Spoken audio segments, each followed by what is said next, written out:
don't know. Sounds like,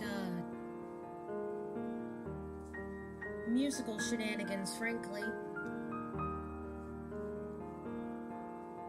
They had, the actor who played America as an adult put on a baby bonnet with a puppet attached to his neck and a black suit. And he would just flap around the little puppet arms on sticks and speak in this really squeaky voice. It was horrifying at first, but the longer you watched it, you got used to it. It just became fucking hilarious.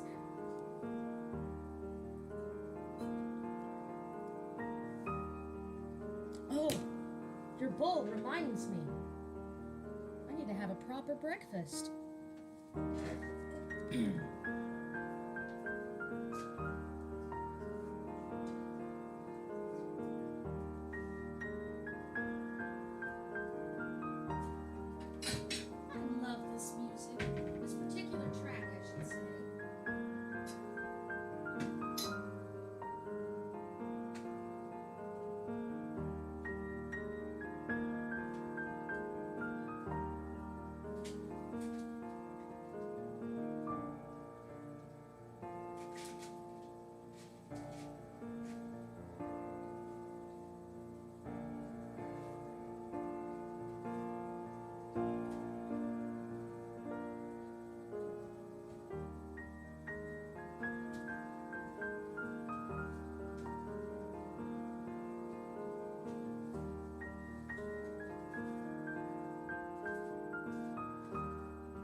But,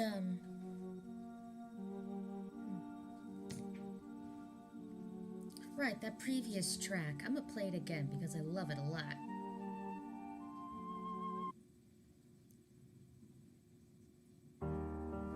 Makes me think of getting ready for a wedding. You know, you're with the bride in a...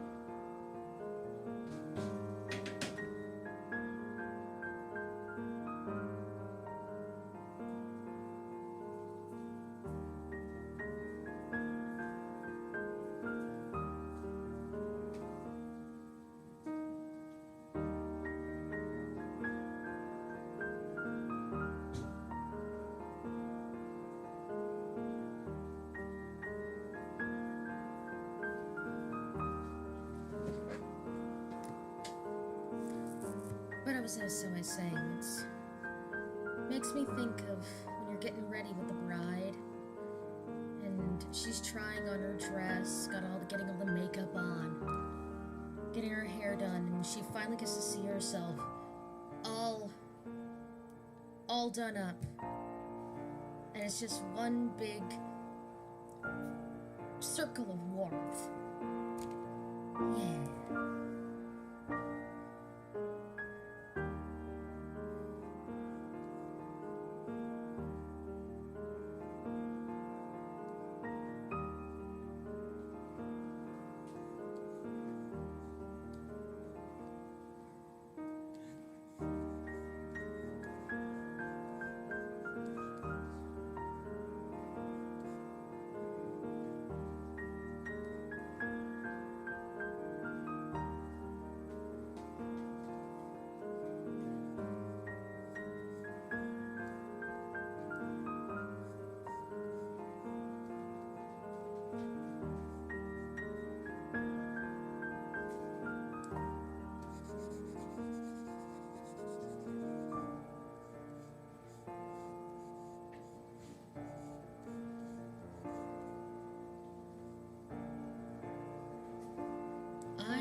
need to wait for my breakfast to finish, like the water boil for basically for my breakfast, and then I'll be taking my meds. They have to be taken at the same time every day, roughly.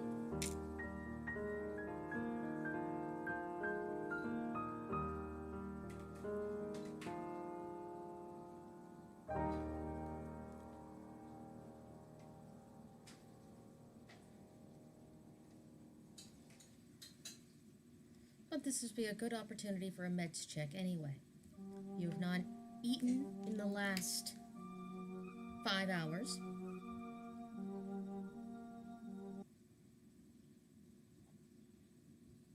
If you have not drank in the last hour, water, and if you haven't taken your medication, and you're supposed to, you're supposed to have done so by now, please go do so.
Man, his arm is just giving me so much trouble.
Sorry about the delay. I ended up having to throw out my first breakfast.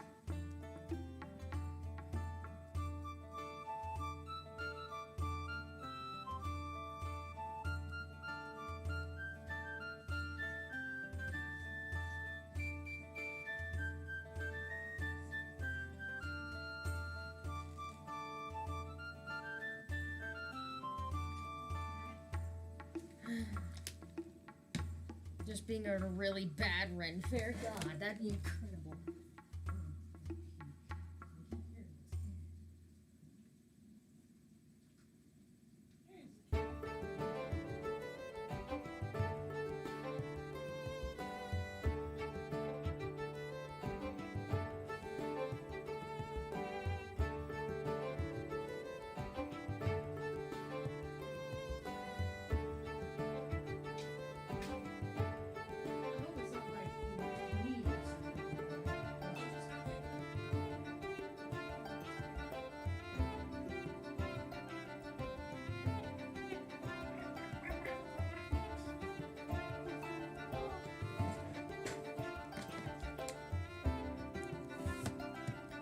Tally is just a really bad friend fair.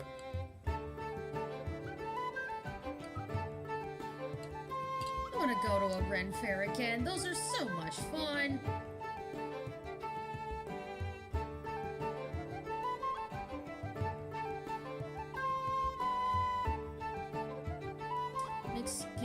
Gives me an excuse to wear some of my historically accurate cosplays.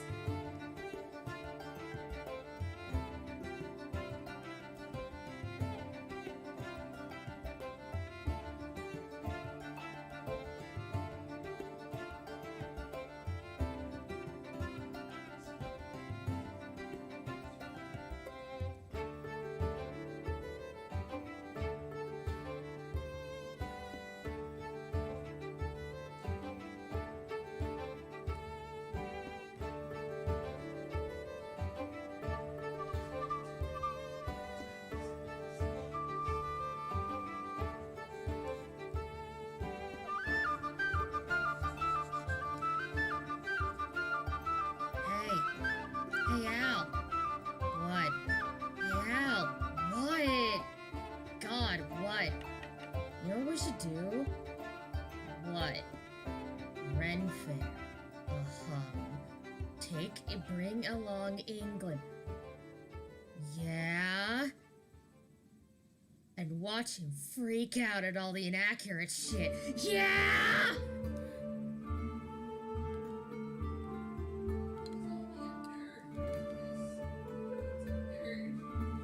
England's a fucking nerd. He'd notice. Yeah, he would. Oh, yeah, he would. Bruh.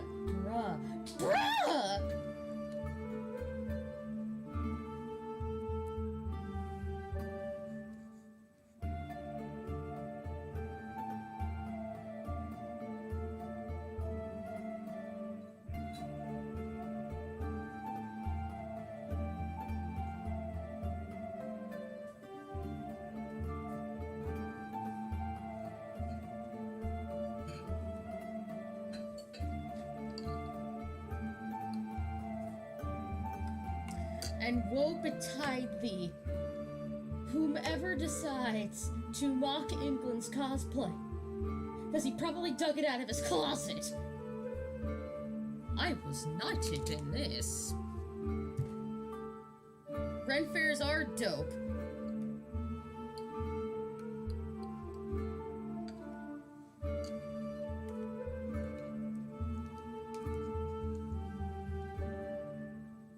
And he'd probably get way into the jousting competition.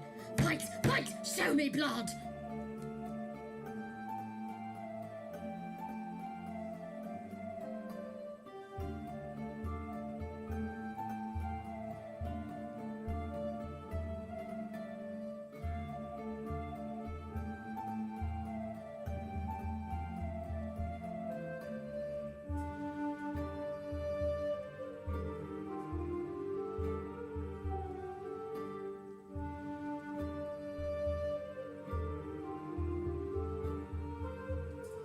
having such a hard time with this, like, with this arm. So do I want it, like,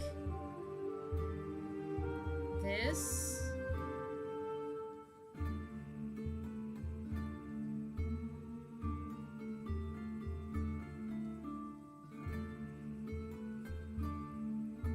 There are also some fantasy aspects to it, too.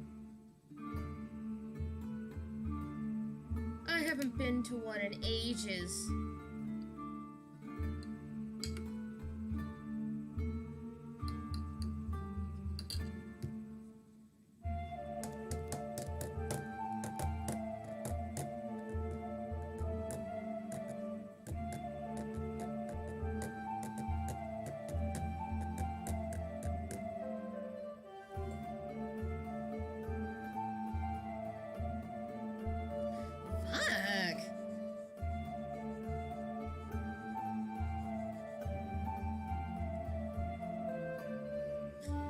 I was like 17 and I loved it. It was in Tahoe and it was fucking awesome. I got hit on by a drunk dude who was just completely in character the whole time. It was incredible.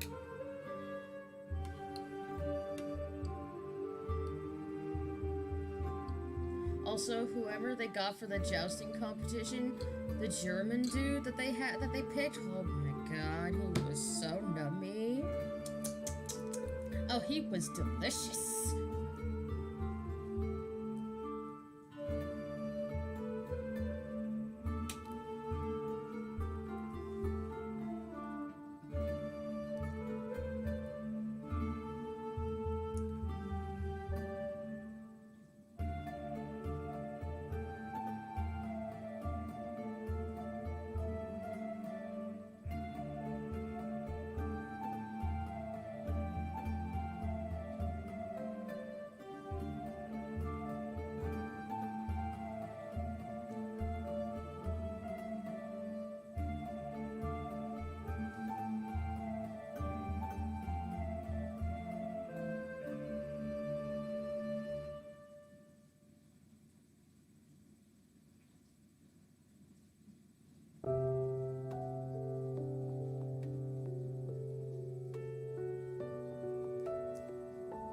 We have a couple places like that on the East Coast too, but they're all like 1770s-ish, so think like American Revolutionary War.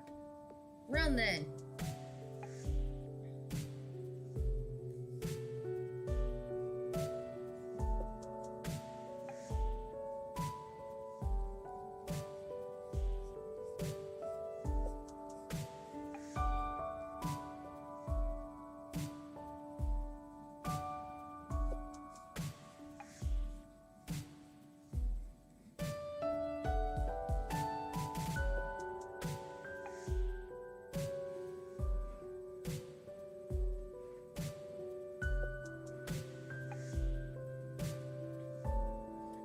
Okay, so instead of the Victorian era, it's the Tudor era.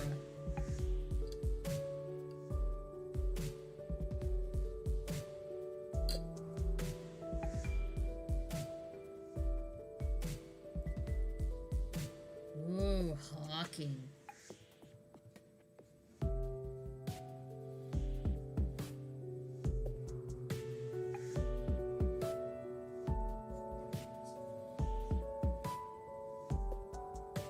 Man, if, like, YouTube weren't so strict these days about, like, showing videos on streams, I would show you guys Supersizers. Because they have a medieval and a Tudor episode talking about the diets and the food they ate.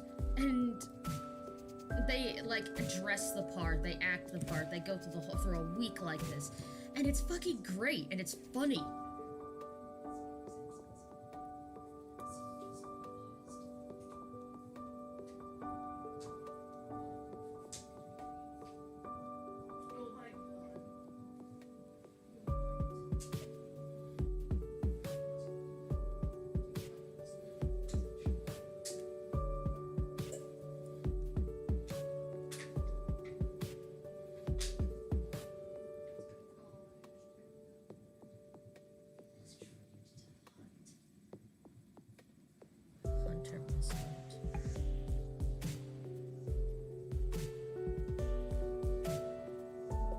that's as best as I'm gonna do. Y'all are just gonna have to look at his armpit. I'm sorry. Oh no, he's so disgusting. Ugh, so disgusting.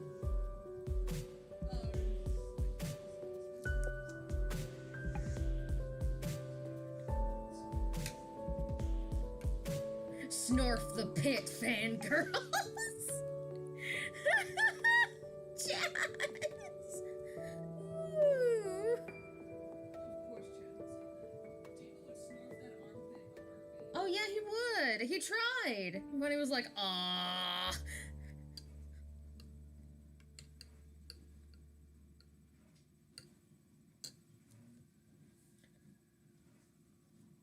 Do not snorf the armpit.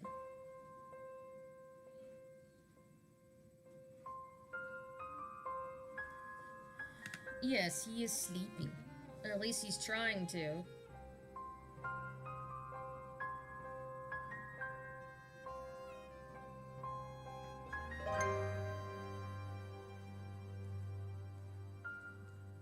Gross, hairy pits. Ooh.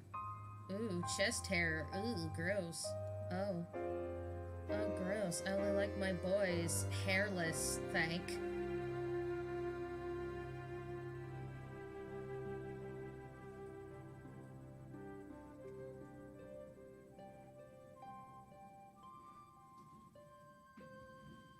Okay, that's a little too high. Here we go. Yeah, he is. Shno honk chu. Oh no, my boys.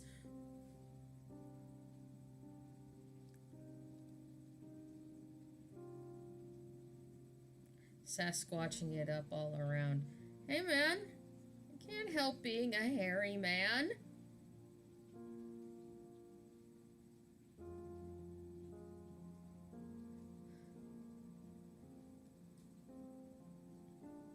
He got chest hair, he got belly hair, he got armpit hair. I mean, everybody has armpit hair.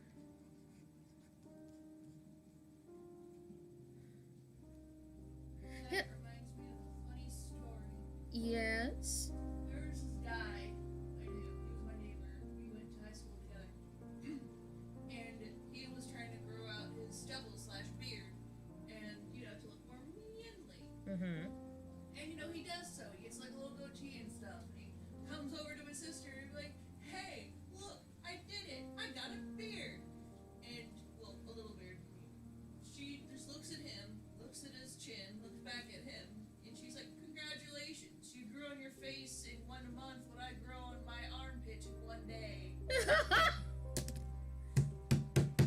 Woo! Sibling energy.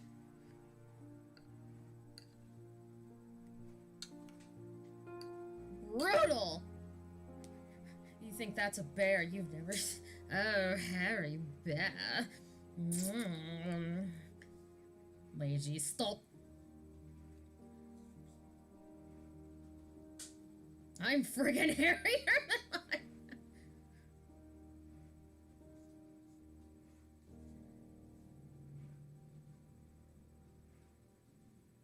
I love the old man, but it's true. It is true. Cease your summoning the magi. Never!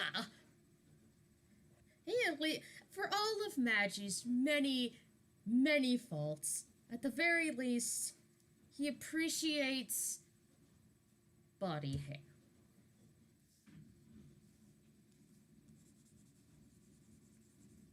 Oh no, my boys! The Z's. He woke up from seeing Rev with the teeth. That's what he's going over, so that is his bad dream of, oh no, my son needs to go to the dentist.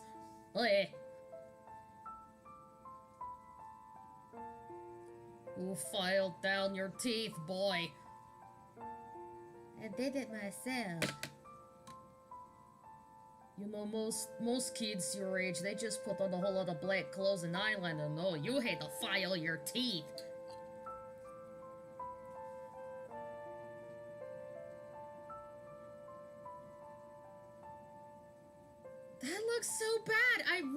Okay, I am struggling with this fucking arm. And, like, its positioning. I'm having a problem. I'm having a fucking problem. A McProblem, as you say. As the kids these days would say.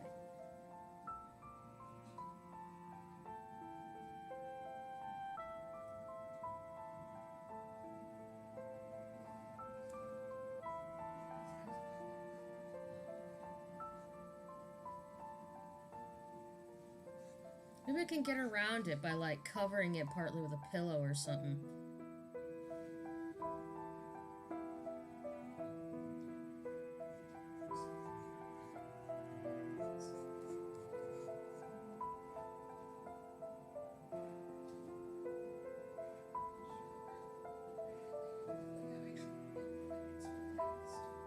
I like my teeth. You need a dentist. You need a psychologist. Got me there.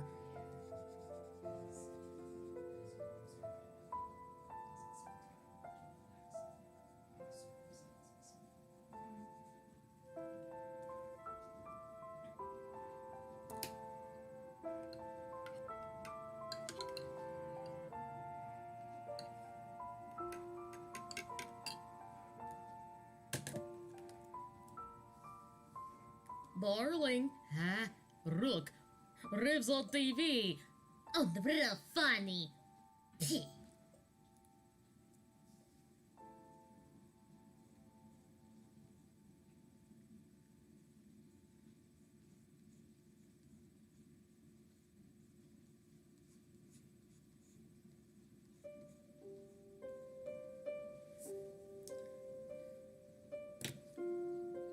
Imagine having a conversation with someone and they laugh, or they smile in this case, and they have shark teeth. Dentists do for Rev's teeth. They look at him and he's like, there's no helping. This boy is an abomination. Be gone with him. I knew this would happen. What?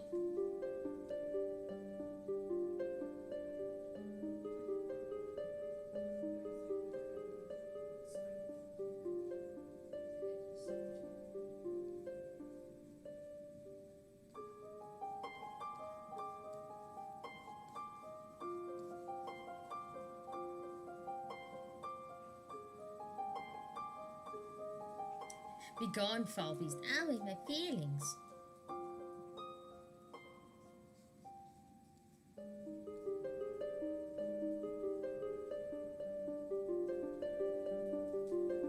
Good enough. That's good enough. That's fucking good enough, okay? And hide his despicable arm hair.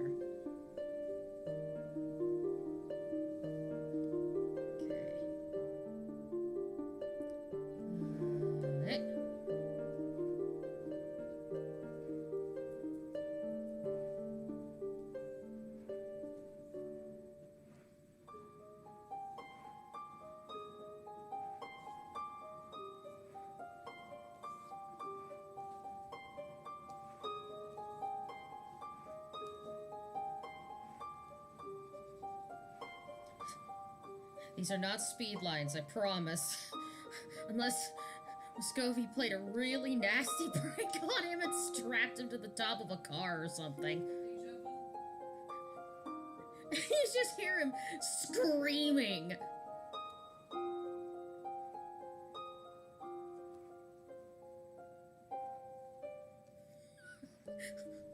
Good morning, old man. Ah! Russian hospitality. Slavs. Running in the 90s. We're like screaming in the 90s.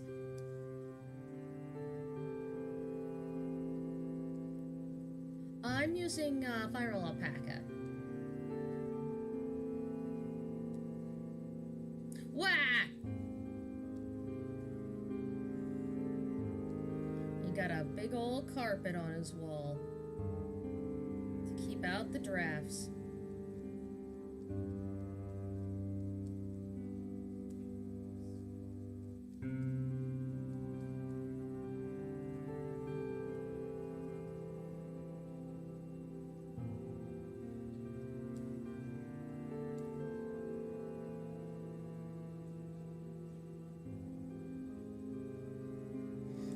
He being human. Oh no, the boys.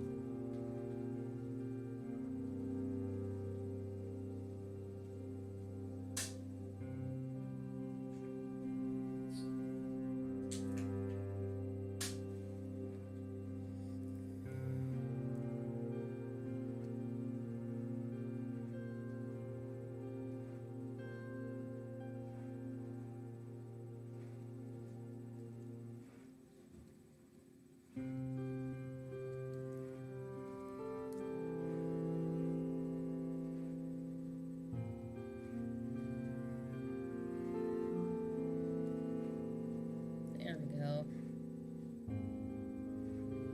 There we go.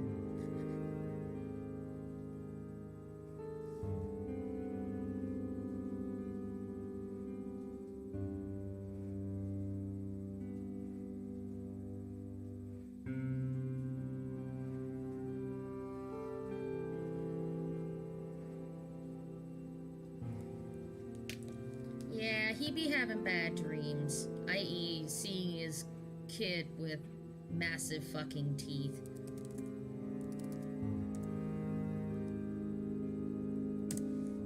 He's just like, Zong, WTF.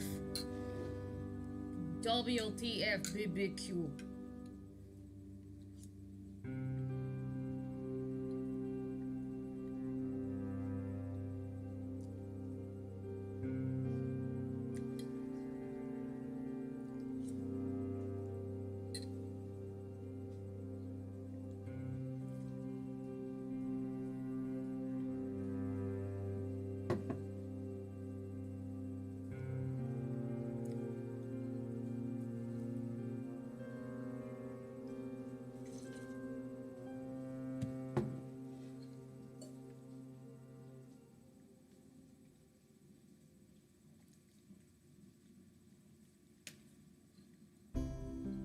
You gave me a really good idea, Candy, for an outro.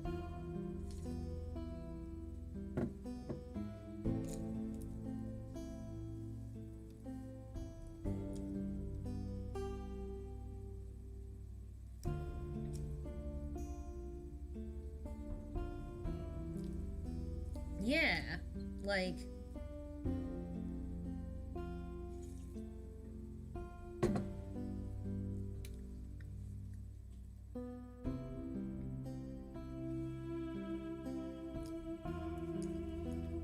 a little chibi pair, Vanya and Tver.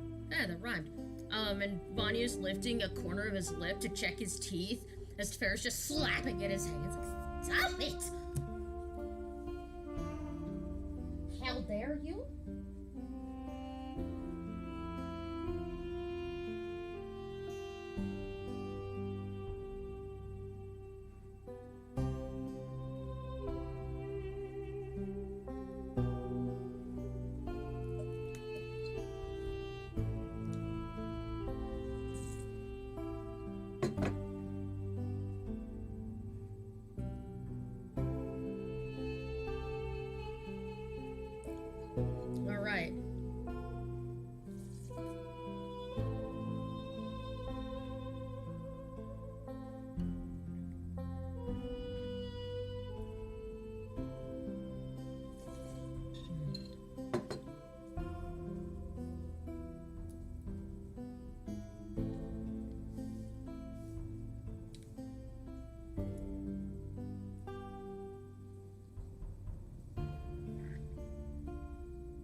That's because at this point, Fair doesn't like anything he does. See you later, Uzuki.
Yes, he shooketh.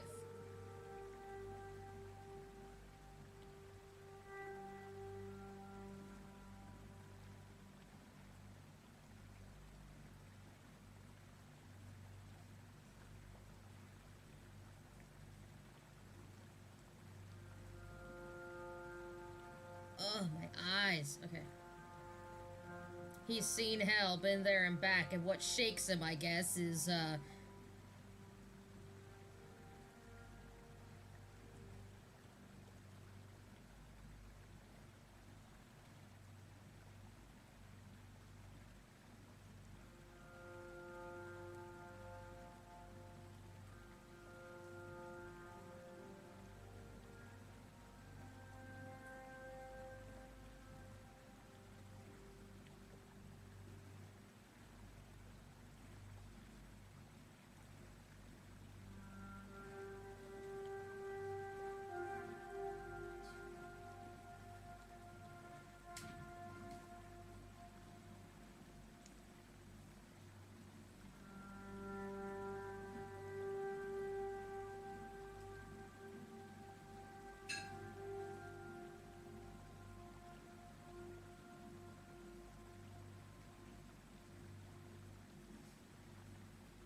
What's PFP mean?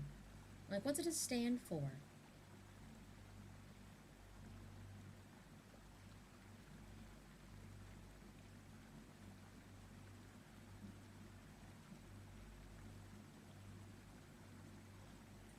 Oh.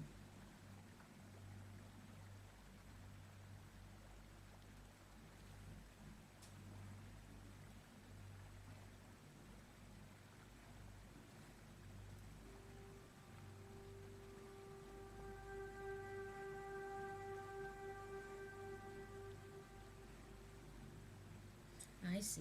Thank you for the clarification.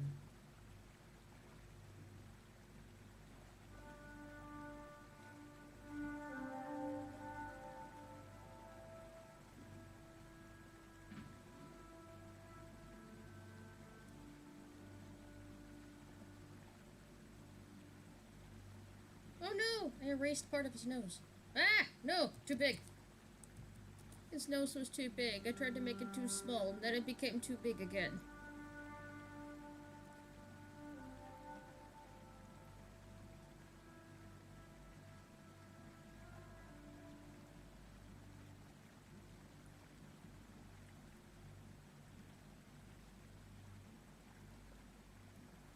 There we go. Oh yeah, it happens to everyone. Everyone loses chunks of their nose at some point. It's fine. Happens naturally as you get older. No, it doesn't. If you lose part of your nose, please go see a doctor.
Ah, Lord, here we go again.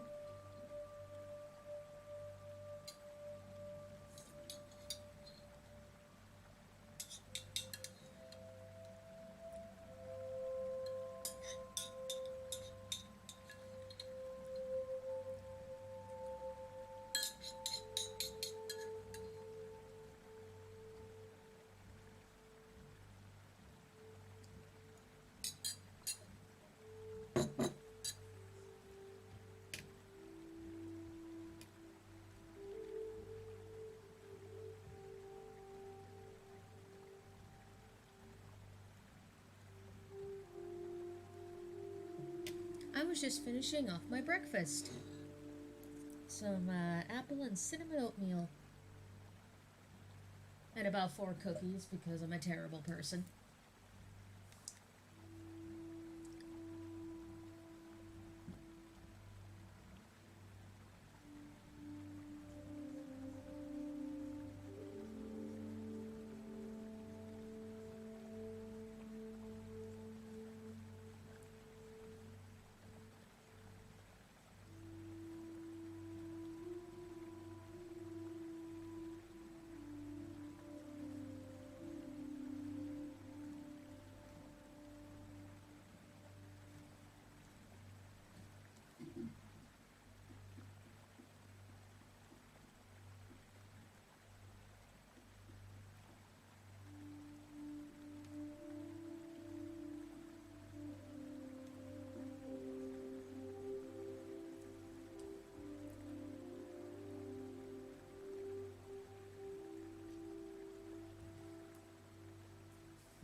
And then the phone rings, and it's Russia, who's telling him that he needs to be at a meeting at 7 a.m., 4 hours away. Because his boss is an asshole.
Oh my god, leave me alone. Let me rest in fucking peace.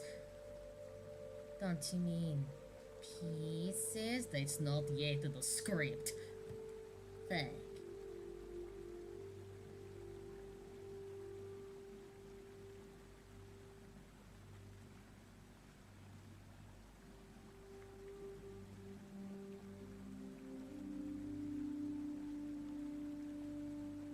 Well, he can't have perfect hair. It's gotta be all, like, fucked up, because he did just wake up.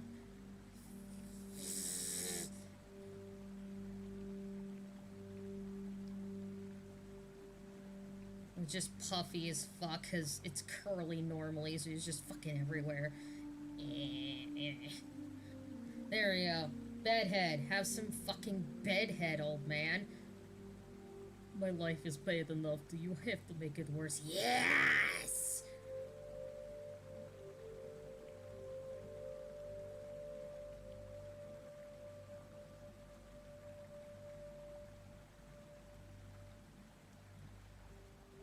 Look at my face. Look at my face. Tell me that this is fine.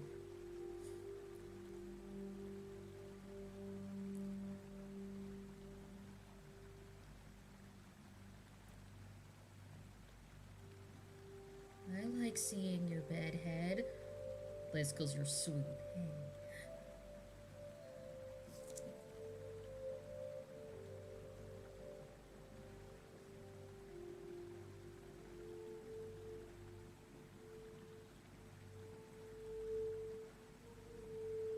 Fucking end me.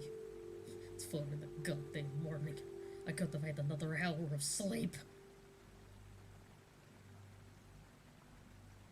I had to get up and feed the chickens and milk the cow and everything. Brain!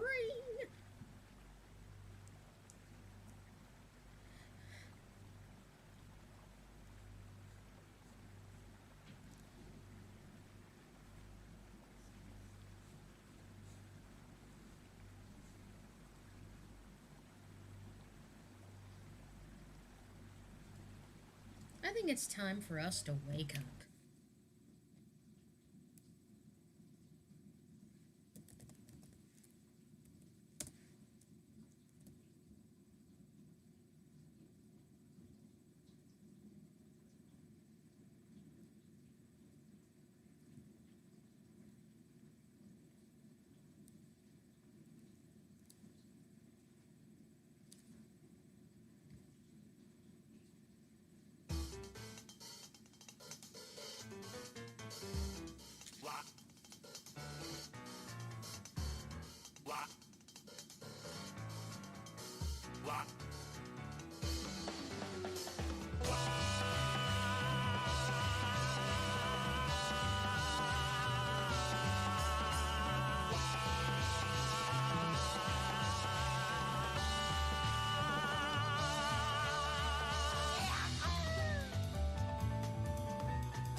Wait, I could have just said that. Did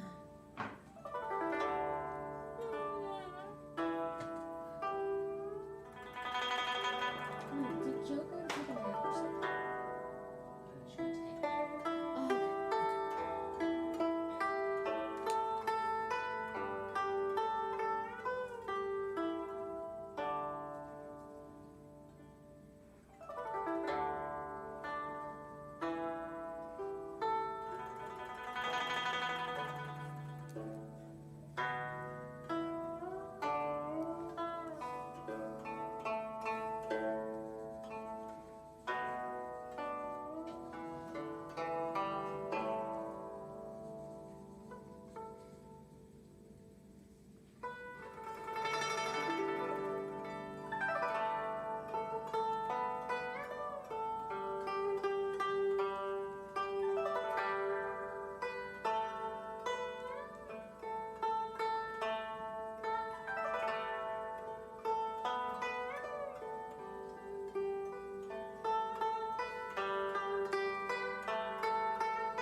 Actually, I should go get some water.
Maddie!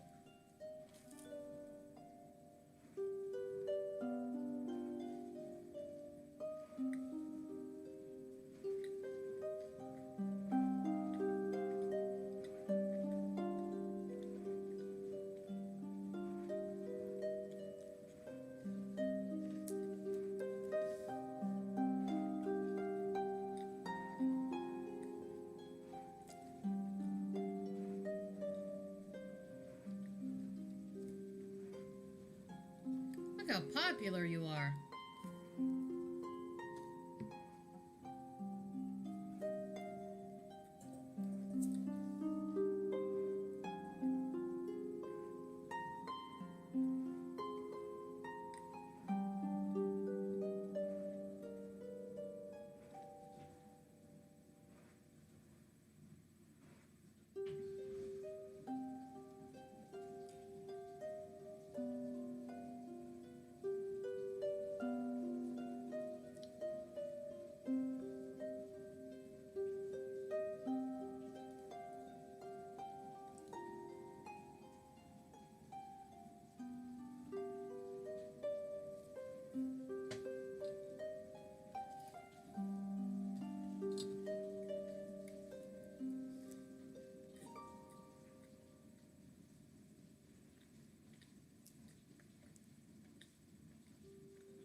Okay.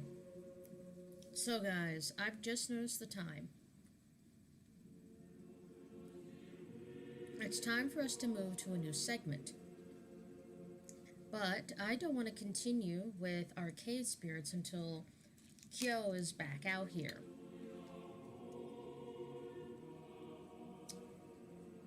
So we have two options. One, we can transition to reading time.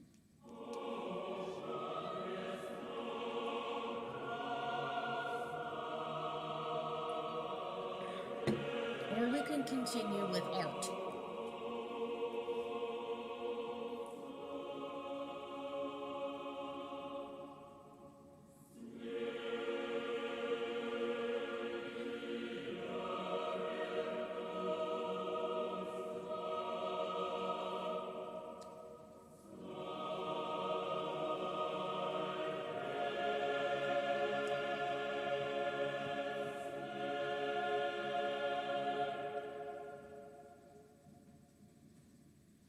Okay. 3 votes for art, 1 either or, 1 for reading.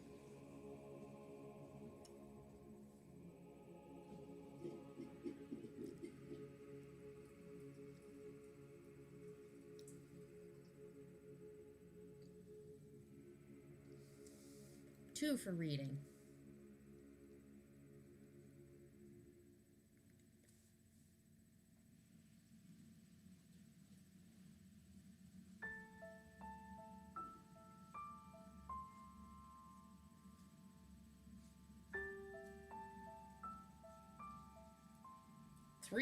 Four for reading. So we are tied.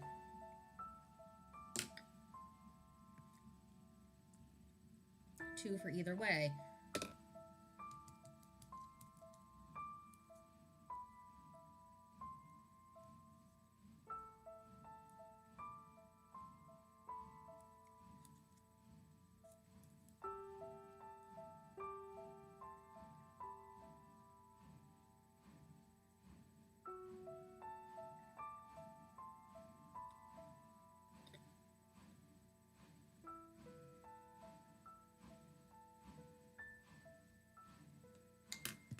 We have a tie.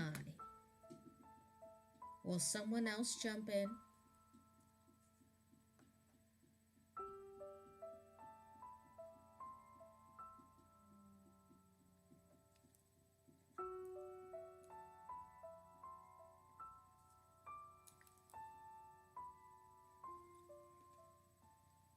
All right.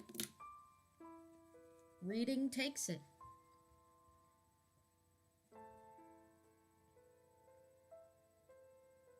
How long has that been up? Son of a bitch. Well, either way, it doesn't matter.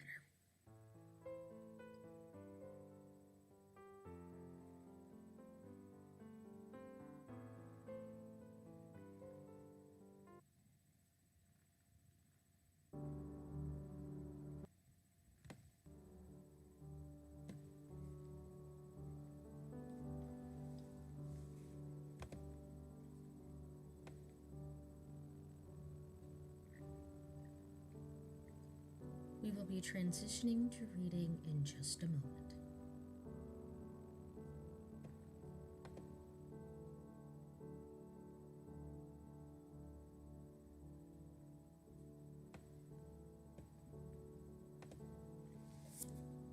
After all, I have to go get my book.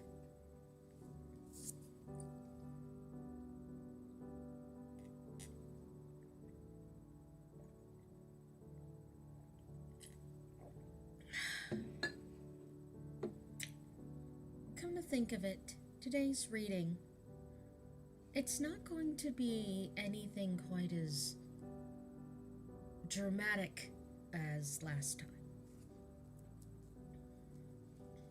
It's a little gentler than last time. I know some of you might be disappointed.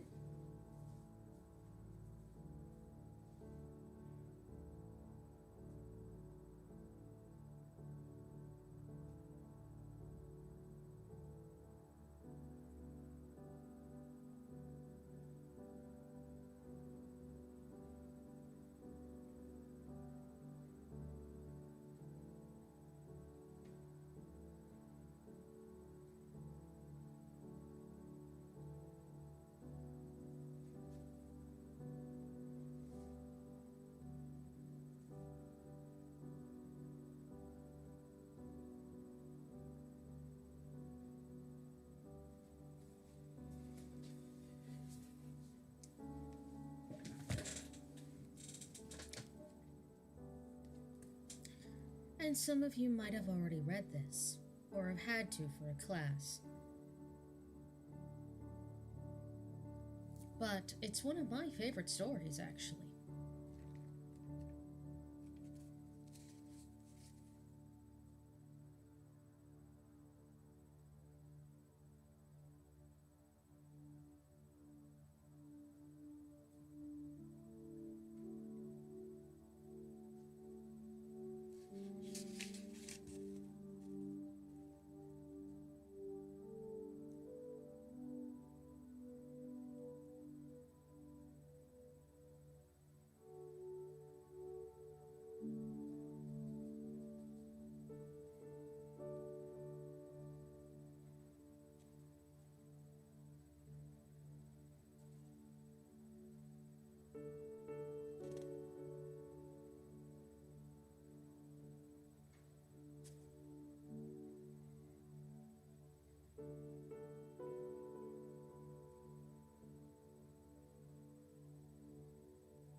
Our story today is one of many.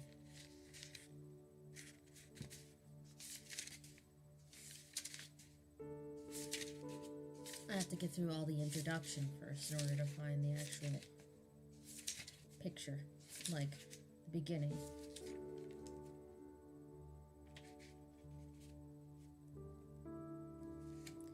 We are reading the Canterbury Tales by Geoffrey Chaucer.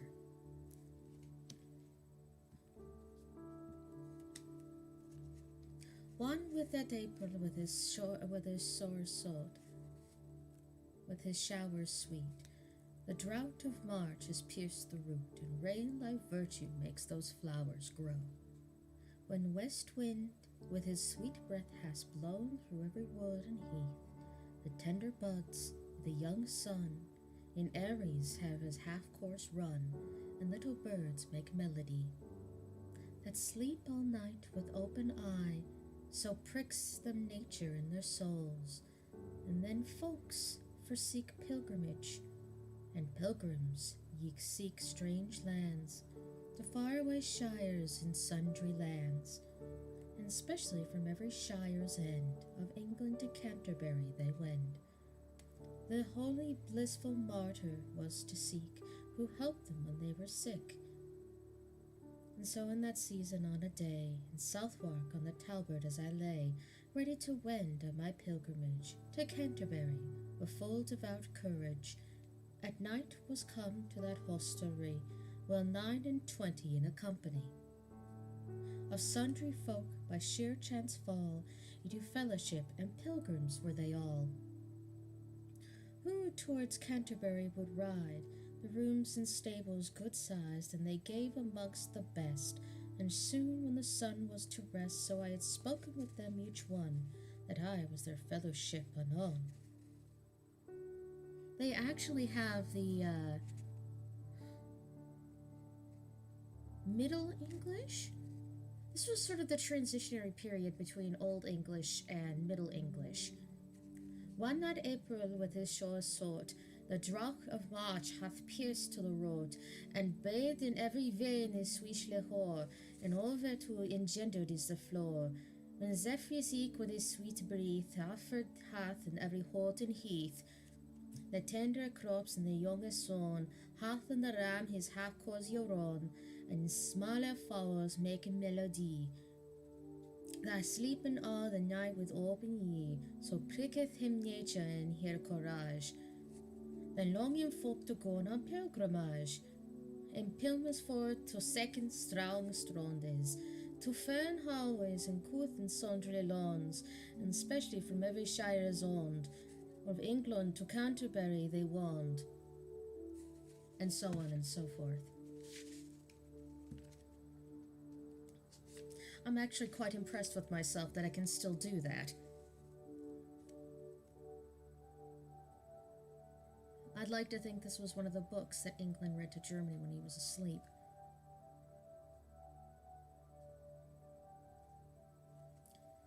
And agreed early to rise, to head out, as I say. But nevertheless, when I have time and space, for further in this tale I ride, methinks it according to reason to tell you all the calling of each of them, so as it seemed to me, who one were, and of what character, and what raiment they were in, and at a knight, then we'll first begin. A knight there was, and he was a worthy man, who from the time that he first began to ride out, he loved chivalry, truth and honour, freedom and courtesy. He fought bravely in his lord's wars, and in them he ridden no man so far, as well as in Christendom and in heathen places, and ever honoured for his worthiness. At Alexandria it was when it won. First oftentime he had sat at head of table. Above all the knights of Prussia, in Lithuania he fought, and in Russia, more often than any other Christian man his rank, and in Grenada he had also been at siege, of Alcrius, and ridden in Ben Marin. At Alius was he, and at Aldalia, and when fair he won in the Mediterranean, and on many noble crusade had he been. In duels to the death had he been 15, and fought for our faith in Telemosine. In tournaments thrice had slain his foe. The same worthy knight had also been, since some time within the lord of Paltia, and against another heathen in Turkey. Never more so, he had a sterling name. And though he was brave, he was wise, and in of his manner he was meek as a maid. He was never rude in all his life to any sort of person. He was true, perfect, noble knight. But to tell you of his attire, his horses were good, but his clothing not bright. Of rough cloth he wore a tunic, all rust-stained by his coat of mail. For no sooner had he returned from his voyage than he set out to make his pilgrimage. With him there was his son, a young squire, a lover, and a knight he would become, with locks so curly you think them curling ironed. Of 20 years he was, I guess, of a stature average, and wonderfully agile, of great strength. He had spent some time in combat in Flanders, Artois, and Picardy, and carried himself well for a beginner. He in hope he to stand in his lady's grace, embroidered was he, as if a meadow, all full of fresh flowers, white and red. Singing he was, or piping all day. He was as fresh as the month of May. Short was his gown, with its sleeves long and wide. Well he could sit on a horse and well ride. He could songs make and poetry indite, joust and dance, draw well and right, and so hotly he loved all through the night he slept no more than a nightingale. Courteous he was, humble, and himself useful made, and he carved meat for his father at the table. A yeoman was he, and servants no more, at that time, for it pleased him to ride so. He was clad in coat and hood of green, a sheaf of peacock arrows sharp and bright under his belt he carried with care. Well could he keep his gear, his arrows drooped not with feathers low, and in his hand he bore a mighty bow. Close-cropped head was he, the sun-browned face, of woodcraft he knew all the skills. Upon his arm he bore a fine wrist guard, and by his side a buckler and a sword, and on his other side a shining dagger, hafted well and sharp to the point of spear. A silver St. Christopher on his breast shone, a horn he carried as for the strap of green, and a forester was he in fact, as I suppose. There was also a nun, a prioress, whose smile was full simple and modest. Her greatest oath was but by Saint Anglias, and she was called Madame Venchantine. Full well she sang the service divine, intoning in her nose full seemly, and in French she spoke with elegant fluency. After the school of Stratford at Bow, for French of Paris was to her unknown, and at table well taught was she withal. She let no morsel from her lips fall, nor wet her fingers in a sauce too deep. Well, she could convey a spoonful, and take care that no drop fell upon her breast. She took much pleasure in etiquette. Her upper lip was she wiped so clean that not her cup was no drop was seen of grease where she drank her draught. Full politely of her food she reached, and certain she was a cheerful sort, fully pleasant, nice deport, and she took pains to reflect the manners of court, and be stately in her carriage, to be held worthy of reverence, but to speak of her compassion. She was so charitable and kind she would weep if she saw a mouse caught in a trap, or if it were dead or bleeding.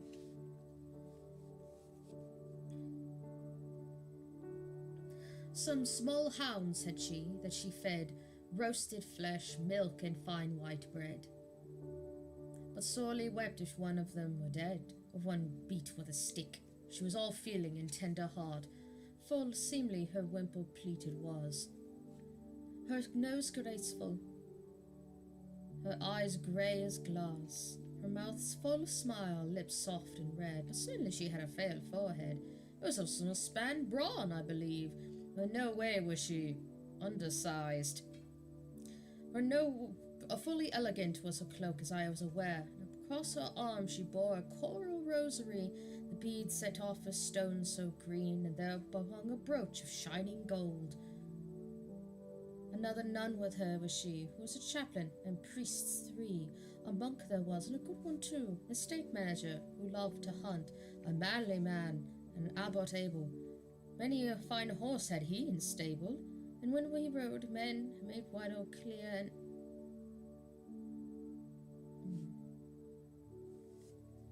Just a moment, dear, you're drooling. There, that's better. Where was I? Full many a fine horse had he in stable, and when he rode, men might his bridle hear, jingling in a whistling wind as clear, and loud as doth the chapel bell. That's where the Lord ran the priory, the rule of St. Maurice or of St. Benedict. Because it was old and somewhat strict, this same monk let slide, and held after a new world for his guide. He gave not that text a plucked hen, that said the hunters should not be holy men, nor that monk should be, when he neglects his vows, as like a fish of water. They say a monk out of his cloister, but that doctrine held he not worth an oyster, and I said his opinion was good. Why should he study and make himself crazy upon a book in cloister, always to pore, work his hands and labour, as Augustine bid? How shall the world be served? Let Augustine have his work for him reserved. So he rode energetically all right. Greyhounds he had, as swift as birds in flight. Of riding and of hunting for the hare was all his lust, for no cost would he spare. I saw his sleeves trimmed at the cuff with grey fur, that of finest in the land, to fasten his hood under his chin. He had of gold crafted a full curious pin, a love knot in larger end there was. His head was bald and shone like glass, and his face was well, if anointed, a full lord fat, and yet his muscles fit, his eyes protruding and rolling in his head.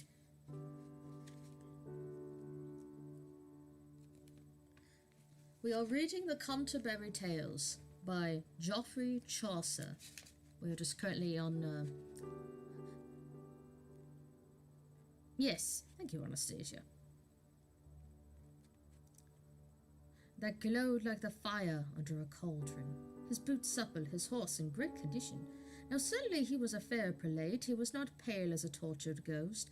A fat swan loved he best of any roast, and brown as a berry was his horse. A friar there was, a lecher and a merry, a licensed beggar within his own territory. Among the orders, for none he knew were so of dalliance and fair language. He had arranged full many a marriage of young women at his own cost. Unto his order he was a noble post, full well beloved and familiar was he with rich franklins throughout his territory, and with the worthy women of the town, for he had the power of confession, and he said himself more than a local curate for his order he licentate, full sweetly he heard his confession, and pleasant were his absolutions. He was an easy man to make for penance. Whether he could expect a nice remembrance unto a poor order given is a sign that a man is well shriven. For if he gave something, the friar could be content that a man would be truly repentant. For many a man so hard of heart, he may not weep through a sore smarts. Therefore, instead of weeping in prayers, men gave silver to the poor friars. His cape was always full of knives and pins to give fair wives, and certainly he had a nice voice. Well, he could sing and pluck the strings, for ballad singing was his first choice. His neck white was of the lily flower, and he had the champion's muscle power. He knew the taverns well in every town, and every keeper and bar girl, better than he knew every leper or lady beggar, for such a worthy man was he, should not in his belief have acquaintance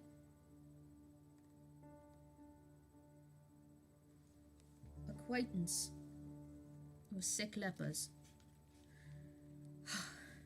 He gave me a start. It was not dignified and did him no good to deal with such poor suffering souls, but always with rich folk and food purveyors, and everywhere, anywhere, profit promised to arise. Courteous was he, and humble in service. There was no man anywhere near so virtuous. He was the best beggar in his order's house, and he gave certain payment for the grant. None of his brothers trespassed in his haunts, though a widow had not a shoe, so pleasant was his imprincipio that he would have a farthing where before he went. His income was better than his rent, and he could be charming as a pipe. To resolve disputes he could often help, for he was not as a cloister with threadbare cape as a poor scholar, but he was a master or a pope. Of double worsted was his half-cape that swelled around him like a bell. Somehow he lisped in affection to make his English sweet upon his tongue, and when he played his harp and sung, his eyes twinkled upon his head all right, as do the stars on a frosty night. This worthy friar was called Hubert. At last a merchant there was with forked beard, in patterned cloth, and high on his horse he sat. Upon his head a Flemish fur hat, his boots well tied and neat, his opinions he pompously offered, proclaiming always the increase of his proffers. He wanted the pirates of any price expelled between Middleburg and Orwell. Well, he could exchange French coins. This worthy man, full of wit employed, no one knew he was in debt. So carefully was he outward impression with his bargains and shady lendings. He was a worthy man all the same, but in truth, I know not his name. Now a scholar there was of Oxford also, who unto logic had himself devoted, all lean in his horse as a rake, and he was not fat, I undertake, but looked hollow and soberly. Full threadbare was his overcloak, and for he had received yet no benefits, nor he did take worldly work for his daily bread, but he would rather have at his bed's head 20 books clad in black or red of Aristotle and his philosophy, than robes rich, psaltery or harp. Albeit he was a philosopher, yet he had but little gold in his coffer, and all of his friends might make him lend on books and learning he had spent, and busily did for the souls pray for those whose his tuition gave. Of study he took most care and most heed, not one's word spoke more than was needed, and was set in correct form and respect, and short and quick and full of intellect. All of these, Ludwig, are said with some level of sarcasm.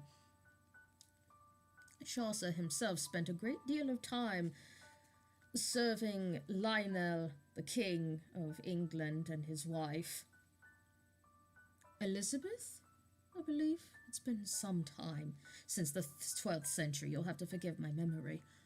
Oh, that rhymed. But all of these, if you notice, are a little...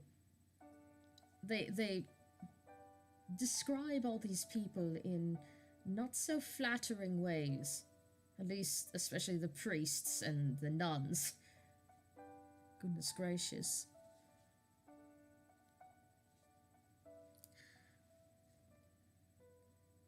Resounding in moral virtue was his speech, and gladly would he learn and gladly teach. A sergeant of the law, alert and wise, who'd often been in the parve, there was full rich of excellence. Discreet was he, and worthy of great respect. He seemed such, his words were so wise. judge, he was full often in assize cases, with full authority from the king for his knowledge and his high renown. A fees and robes had he many a one, so sharp a wheeladilla where there was no one known. All contracts with no strings attached, his ownership may not be attacked, so nowhere so busy as a man there was, yet he seemed busier than he was. He knew all the details of all the cases, that from the time of King William had taken place. There too he could write and draw up papers. No one could find fault in his writing, and every statute he knew by heart. He rode unfancily in a multicoloured coat, girt with a cinch of silk in the stripes narrow. Of his outfit I could no more tell. And at last a franklin was his company. White was his beard, as is the daisy, but his temperament he was sanguine. Well, he loved a breakfast cake soaked in wine. To live in delight was ever his custom. But he was Epicurus' own son, who held opinion that complete delight was the true measure of perfection. A householder, a great one was he. St. Julian he was in his country. His bread, his ale was always good. A better wine-cellared man was nowhere none. Without meat pies he was never in his house, of fish and flesh, and so plenteous it rained in his house of meat and drink, and all delicacies that men could think. According to sundry seasons of the year, so varied his dinner and his supper, so full of many fat partridge he had in coop, many a bream and many a pike in a pond. Woe to his poor cook, unless his sauces were pungent and sharp, and ever ready all his pans and pots. His table in his dining hall stood ever with his dinner set. And meetings of local justices there he was, the lord and sire. Often full time he was MP for the shire. Hung at his waist a dagger and purse of all silk, white as the morning milk. Sheriff he had been and an auditor, and there was nowhere such a worthy landowner.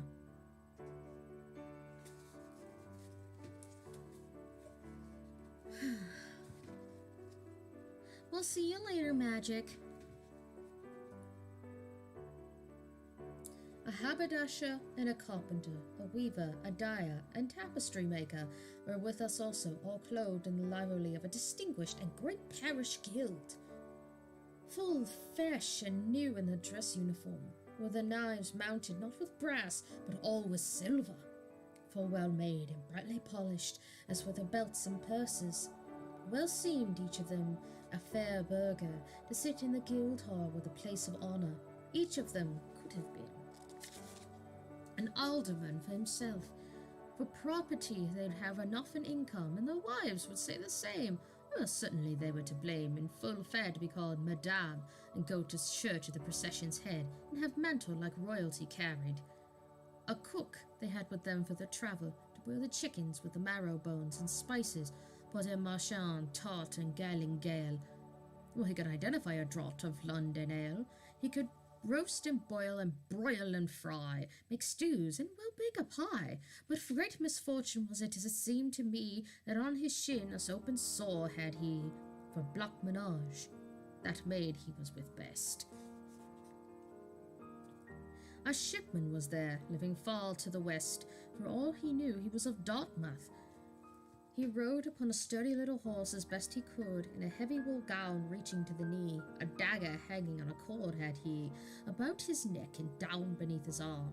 The high summer had made all his hue brown, and certainly he was a good fellow. For many a draught of wine he had tapped, en route to Bordeaux where the wine merchant slept. Of nice conscience he took no heed. In a fight, if he had the upper hand, he sent them overboard, far from land. With navigation wrecked well by his tides, his currents and hazards him nearby. His harbour, his moon, his compass used. There was none such from Hull to Carthage. Hardy was he, and careful in risk taken. With many a tempest had his beard been shaken. He knew well all the harbours as they were, from Gotland. Wow, he is well travelled. Gotland is in the Baltic Sea, to the Cape of Finisterre and every creek in Brittany and Spain. His ship was called the Magdalene, and with us there was a physician. In all the world there was none like him. And he reaches out and gently tucks one of Ludwig's loose hairs behind his ear.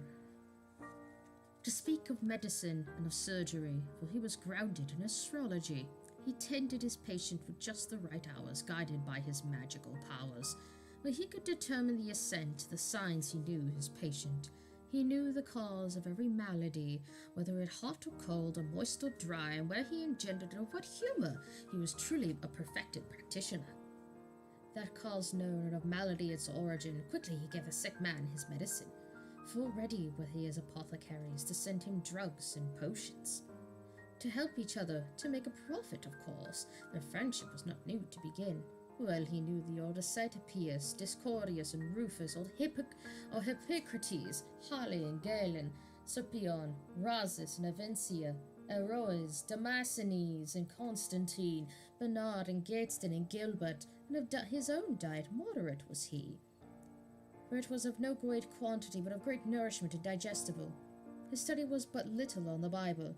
In blood red and blue he clad was all, lined with taffeta and fine silk. And yet he was not quick to spend. He knew what he earned in time of plague. For gold was good for the heart of medicine, and there gold he loved especially. A good wife there was, from near Bath, but she was somewhat deaf, and that was too bad. Of cloth-making she had such a talent. She surpassed that of Yeats and of Ghent. In all the parish a wife there was none who gave more at church offering. And if they did, certainly so angry was she that she was out of charity. Her Sunday shawls were a full fine hand. I dare they say they weighed 10 pounds, and on a Sunday upon her head her hose was a fine scarlet red, fully tightly tied, of shoes soft and new. Bold was her face, and fair of red of hue. She was a worthy woman all her life. Husbands at church doors she had 5, not counting of the company in youth. But we don't speak of them right now. And thrice she'd been to Jerusalem. She'd crossed many a foreign stream. To Rome she'd been, and to Bologna, to Galicia, to St. James, and to Cologne. She knew many of wandering along the road. Gap-toothed was she, the truth to say. Upon an easy-riding horse she easily sat, wimpled well, and upon her head a hat as broad as the buckler or a targe, an overskirt around her hips large, and upon her feet a pair of spurs sharp. She was full of laughter and of gossip. Of love remedies she knew by chance, for she knew the steps of that old dance.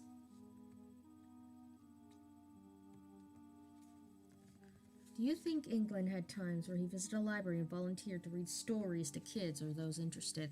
Oh, I can see that. He's probably got so many books in his study, some that kids might not have ever heard before. Or adults, for that matter. Like, I had never heard of the Canterbury Tales until I got to college.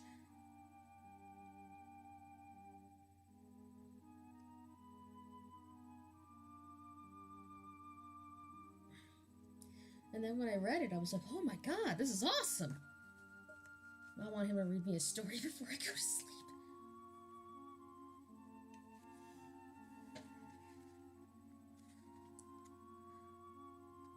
A good man there was there of religion. He was a poor parson of a town, but richly was he in holy thought and work. A learned man, a scholar, whose Christ's gospel truly would preach. His parishioners devotedly would he teach. Kindly he was, and diligent too. In adversity fully patient, and proved to be oftentimes. Full loath was he to excommunicate for his tithes, but rather would he without a doubt unto his poor parishioners out of his offerings and his income. He knew how to have enough with not too much. Wide was his parish, and houses far apart, but he neglected none, for rain and thunder, in sickness or misfortune, to visit the furthest in his parish, great and humble, travelling by foot, and his hands a staff. This noble example of his sheet he gave, that first he wrought, and afterward he taught. From the gospel had he these works took, and in this metaphor he added thereto, that if gold rusts, what should iron do? For if a priest be corrupt, upon whom we trust, no wonder is an unlearned man to rust, and shame if it is a priest be seen as a shit-covered shepherd with clean sheep. Or ought a priest example to be for to give, by his cleanliness, how his sheep should live. He rented not his benefice out to hire, and left his sheep encumbered in the mire, and ran to London to St. Paul's to seek him Sintry as a chantry priest, or retainer as a champion for a guild. Instead, he dwelt at home and kept well his fold, so that the wolf would make it come to grief. He was a shepherd, not a mercenary, and though holy he was and virtuous, he was to sinful men not despising, nor in speech haughty or disdainful, but his teachings discreet and benign, to draw folk to heaven by fairness, by good example, that was his business. But were there any person obstinate, whoever he was, of high or low estate, he would rebuke him sharply in that instance. A better priest I believe there was none. He yearned not for pomp and reverence, nor made a show of righteousness, but in Christ's teachings in his Apostles 12 he taught, and first he followed it himself. And with him there was a ploughman, his brother, who hauled full of dung full many carts. An honest worker and a good one was he, living in peace and perfect charity. God loved him best with his whole heart, and at times both happy and tough as his neighbour did much himself. He would thresh and ditch and shovel, for Christ's sake, for every poor soul, without payment, if it lay in his power. His tithes he paid full fair and well, both of his work and his property, and in his smock he rode upon a mare. There was a reeve, and a miller, a summoner, and a podner also, a mantable, and myself. There were no more. The miller was indeed a stout fellow, full big he was of muscle and bone, who proved himself, for wherever he went as wrestling, he would win the ram. He was short-shouldered, a broad, thick cudgel. There was no door he couldn't yank off its hinges, or go through by ramming it with his noggin. Noggin is such a fine word, isn't it, Ludwig? Yes. His beard as any sow or fox was red, and thereto broad as though were sped. Upon the tip of his nose he had a wart, and thereon stood a tuft of hairs, red as the bristles of a sow's ear. His nostrils were black and wide, a sword and buckler bore he by his side. His mouth was gaped wide as a furnace. He was a talker, a joke-teller, and those mostly of sin and off-colour. Well, he could steal wheat and grind it thrice, and yet he had a thumb of gold, by God. A white coat and blue hood wore he, a bagpipe well he could blow and sing, and with it he brought us out of town. A worthy manciple was there of a law school, from whom buyers might take example, to be smart in purchasing for their needs, whether he paid or put on account, always so careful, watching his pennies. And now he was ahead, and in the black. Now was not of God a full fair's grace, that such an undereducated man should surpass the wisdom of a heap of gratitudes. Of masters had he thrice 10, all of whom who were law expert and skilful, among whom there was a dozen in that house, whether to be stewards of money and land for any lord in England, able to make him live within his means, in honour, debt-free, unless he were crazy, or to live as frugally as he desired. And of same dozen were able to help an entire shire in any situation that might help or befall, and yet this manciple made fools of them all. The reeve was a slender, choleric man. His beard was shaved as close as he could, his hair cut by his ears closely shorn, his top cut short like a priest's in front. Full long were his legs, and full lean like a staff. There was no calf to be seen. Well, he could keep a granary in a bin. There was no auditor who could catch him short. You'll judge by he was drought in the rain, the yielding of his seed and of his grain. His lord's sheep, his cattle, his dairy herd, his swine, his horses, his livestock and poultry were wholly in this reeve's governing, and by his contract he kept the reckoning. As his lord was in age but 20 years, there was no man bringing him up in arrears. There was no bailiff, no herdsman, no other servant, but he knew their tricks and their deceit. They were afraid of him as the death. His dwelling was full fair upon a heath, with green trees shadowed was his place. Better than his lord he could keep his good increase. Full rich was he in private stock.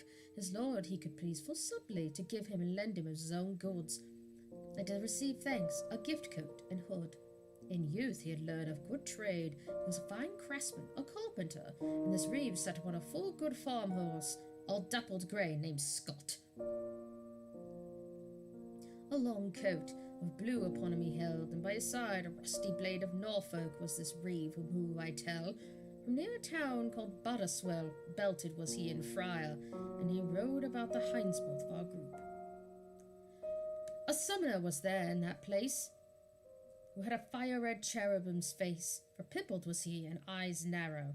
Hot-blooded was he, and lecherous as a sparrow, with scabby black eyebrows and scraggy beard. Of his face children were feared. There was no quicksilver, lead iron, lead oxide or brimstone, borax, white lead, or oil of tartar lotion, no ointment that could cleanse and bite, or would help him of his pimples cure, nor the bumps sitting upon his cheeks. Oh, no. I had to break character for a second.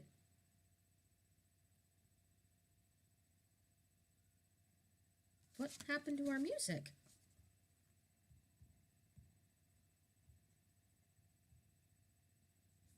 Oh, no, you don't.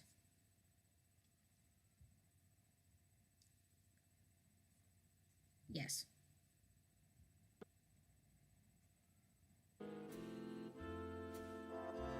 It paused because I spent so long not moving. Whoops. I had to pause because I think Chaucer here is describing Wario. He well loved he garlic, onions, and leeks, and to drink strong wine, red as blood, though he would speak and shout as if were crazed. And if he would drunk enough wine, then he would speak no word but in Latin. Few phrases had he, 2 or 3, he had learned out of some decree.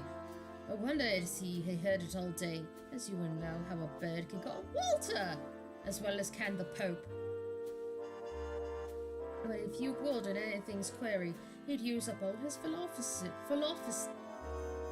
Goodness, give me a moment. I had done so well up to this point.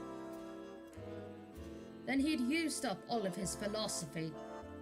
Ever casito qui oris, would he cry. He was a worthy rascal, and also kind, a better pal no man could find, who would allow for his quart of wine a body to have his concubine. For a year, excuse him in full, fully a young thing could he seduce. And if he found somewhere a pal, he would teach him to have no fear regarding to Archdeacon's curse. Unless a man's soul were in his purse, and then in his purse should he be punished be. Purses in Archdeacon's hell, he said he. But well I know he lied indeed. Excommunication each man should dread, the curse would slay, as absolution saves. And avoid a warrant for arrest, and his power in his own way had he. The young wenches of the diocese, and knew their secrets, and gave them advice. A garland had he set upon his head, as big as if it were a tavern sign, and a buckler had he made with a loaf of bread. With him rode a gentle pardoner, of well civil, his friend and companion, who straight was come from the court of Rome. Full loud he sang, "Come hither, love, to me." The summoner joined him with strong bass voice. No trumpet made half so much noise. The partner had hair as yellow as wax, but in truth it hung, as does a spray of flax, and thin strands hung the locks that he had, and where with his shoulders overspread, but thin it lay in small locks, one by one. But hood, for fashion's sake, wore he none, for he was packed in his bag. He thought he rode in the newest style, with hair loose, save his cap, he rode with head bare. Such staring eyes he had as a hare. A Veronica he had sewn in his cap, his bag lay before him on his lap, brim full of puddings, fresh and hot from Rome. The voice he had as small as a goat, no beard had he, nor should he ever have. His face was smooth as if just shaved. I believe he was a gelding or a mare. It is of his profession from Berwick to Ware, never was there such a partner. For his bag that he had a pillowcase, he said it was Our Lady's veil. He said he had a piece of a sail that St. Peter had when he strode upon the sea, till Jesus Christ of him took hold. He had a cross of metal full of gems. In a glass jar he had pig bones. But of these poor relics, when he found a poor parson dwelling in the county, that one day he made himself more money than that parson got in 2 months, and thus with feigned flattery and tricks he made the parson and the people his fools. But truth to tell at last, he in church was a noble preacher, Well, he could read a devotional lesson or story, but best of all he sang an offertory. For well he knew what song was sung, he must preach and file smooth his tongue. To win silver, as best he well could, therefore he sang merrily and loud. Now I have told you truly, in brief, the calling, the appearance, the number, and reason why assembled was this company in Southwark, thought this good hostelry, with the name of Talbot near the bell. But now is the time for me to tell how we conducted ourselves that same night when we were in that hostelry settled. And after will I tell you of our journey and all the remainder of our pilgrimage. But first I pray you, of your courtesy, will you not take it as my bad manners, though I speak plainly of this matter, to tell you their words and their behaviour, even though I speak the words verbatim. For this you know as well as I, whoso tell a heard from another man, he must repeat as closely as he can every word that be in his charge, however rough and rude, or else he tell his tale untrue, or make it up, or find words anew. He may not hold back, even to spare his brother. He must say well one word as another. Christ himself spoke down to earth in Holy Writ, and as you know, no vulgarity in it. And Plato says, who can him read? The words must be cousin to the deed, and I pray you to forgive me that I have not described the folk here in this tale in order of their rank. My wit is short, as you may understand. Very welcome our host made everyone. And to our supper he said to none, and he served us the best food, strong was the wine, and it pleased us to drink. Perfect for his work was our host withal. He presided over a noble's great hall. A large man he was, with protruding eyes. No better burgher was there in Cheapside. Bold was his speech, and wise and well taught, and of manhood he lacked right not. Although he was a truly merry man, and in summer to jest he began, and spoke in mirth, among very other things. And thus we have paid our bills. Now, lords, truly, you are to me right welcome, heartily, for my troth I shall not lie. I've not seen this year so merry a company. At one time in this inn is known. Happily would I offer some merriment, knew I how. And of such I just have now thought to give you pleasure. And it'll cost not. You go to Canterbury, God you speed, and with blissful martyr reward your deed. And well I know as you go your way that you make plans to share some tales, for truly pleasure and merriment is there none, to ride along as dumb as stone. And therefore will I make you a game, as said before, and have some fun, if it pleases you all, with one voice. Now to abide by my judgment, and I proceed I will now say, tomorrow when you set out on your way, now but my father's soul who is dead. Goodness, unless you be merry, I will give you my head. Hold up your hands without more speech, we need it none to agree. We thought it not worth too long a ponder, and granted his terms without thinking longer. We bade him say his verdict as he pleased. Lords, said he, now listen well, but take it not, I pray you, wrong. This is the point, to speak in short and plain, that each of you to shorten your journey. To this journey shall tell tales too, towards Canterbury, that is. Oh, goodness. It's getting late, isn't it?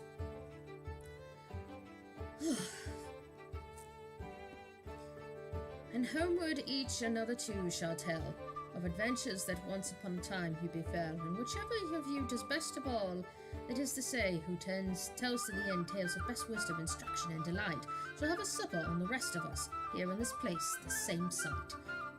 When we come again from Canterbury, and for make you the most merry, I will gladly myself with you ride, right at my own cost, and be your guide. For whoso my judgment naysay shall pay all we spend along the way. If you grant that it be so, tell me anon without words more, and I will myself quickly prepare. This thing was agreed, and our oath sworn. With full glad heart we begged him also that he would be willing to do so, that he would be our governor, and of all our tales judge and referee, and set us our supper at a certain price, and we be governed by his word in every way, and thus by one assent we agreed to his judgment. And thereupon the wine was fetched, and we drank to bed each one, without any longer tarrying. In the morning, when day began to spring, upon rose our host, for it was all our rooster, and gathered us all together in a flock, and forth we rode at a trot to St. Thomas a-watering. And there our host stopped his horse and said, "Lords, hearken, if you please. You know our agreement, and so if evensong and morning song agree, let's see now who shall tell the first tale. And surely, as I may never drink woo! I stumbled. Give me a moment. And surely as I ever drink wine or ale, whoso rebels against my judgment shall pay for all that on the road we spend. Now draw lots before we further go. He who has the shortest shall begin." "Sir Knight," said he, "my master and my lord, now draw your straw, for that is my word. Come nearer, my lady prioress, and you, Sir Scholar, forget your shyness, and study not. Lay hand to, every man." And at once to draw every person began, and shortly to tell it was, whether by chance or fortune or fate. The truth is, the lot fell to the knight, of which the full blithe and glad was every person, and tell he must his tale, as was right. By agreement and arrangement, as you have heard, who needs more words? And when this good man said it was so, and is wise and willing to keep his word, he said, "Since I shall begin the game, why not welcome to my lot in God's name? Now let us ride, and hear what I say." And with that we rode forth on our way, and he began with right merry cheer his tale anon, and said as you might hear.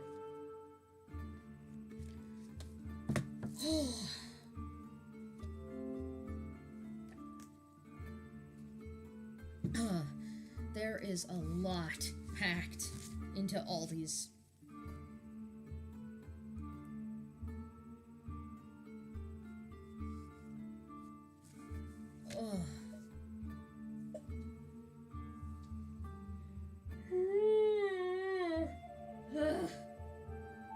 God. I think I'm gonna take a quick break because my throat is like, hey, could we just fucking not? I think I might make myself a quick cup of tea. Can you believe all of that? Everything that I just said was only 47 pages? Well, technically, no. Not 47. Let me see. It's like 23 pages? Because the original translations, like in Middle English, is on the other page. So, like on the matching page. So we only read 23 pages in the last hour. Ugh. Goodness gravy.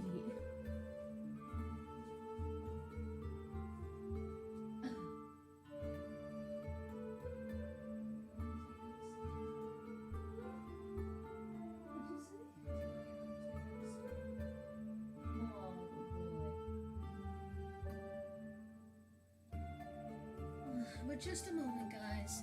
I'm gonna go make myself a cup of tea.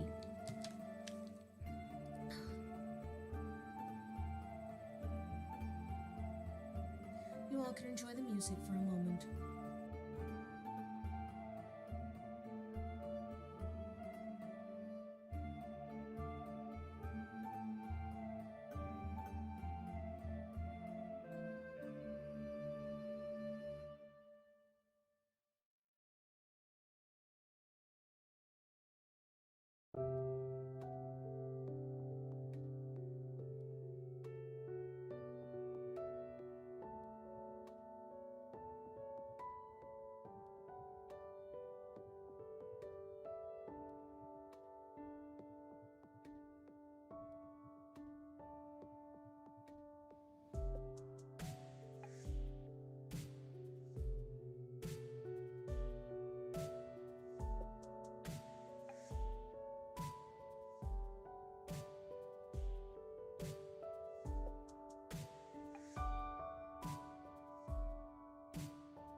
Hello everyone, this is Lubo. I'm actually going to shut the stream down because my throat is hammered after that. And Kyo is going to be recording some more today. And as such, I do not want the two things competing. In any way, shape, or form. And my throat is shot. But we were going for a good 3.5 hours. That's not so bad. We still got to chill out, read some classic English literature, draw some shit. I'll see you guys next time, okay? Let's remember to stay hydrated, take your meds, and if you haven't eaten in the last 5 hours or so, please go do so now. Be brave. You're gonna be okay. This is the relaxation stream.